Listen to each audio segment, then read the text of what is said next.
இப்போ இந்த இந்த இந்த சிவா இருக்காரு, அந்த கேரக்டர் வந்து நீங்க எழுதும்போதே அது கொஞ்சம் அது இட் சூட் சிவாங்கிறது உங்களுக்கு மேபி இல்ல முதல்ல எழுதுறப்ப சிவா ஷூட் ஆன் அது அவர் வந்த அப்புறம் அவர் இந்த கேரக்டருக்கு நல்லா பொருந்துவாருன்னு உங்களுக்கு ஒரு ஒரு இது பொருந்த வைக்கணும் சார். எல்லாருமே பொருந்துவாங்க. But we should put little Shiva. So how do you direct actors is what I'm trying to say. ரொம்ப simple sir. not to direct them. just be with them அவ்வளவுதான். அவங்க முதல்ல காஸ்டியூம் சார். அவங்க அந்த கதாபாத்திரத்துக்கான காஸ்டியூம் போட்டா முடிஞ்சிருச்சு. அப்புறம் வந்து அவங்க ரெகுலராக ஒன்று நடிச்சிட்டே இருப்பாங்களா சார், அது வேணும்.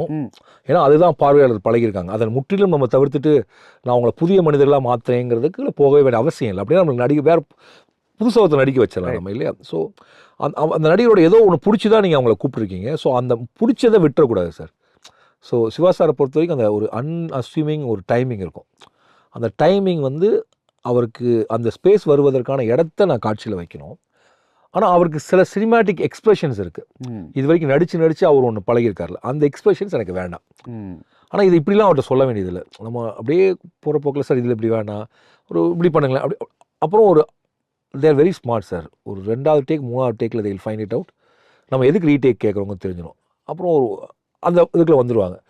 MCR Pure Cotton Club, formals and casual shirts.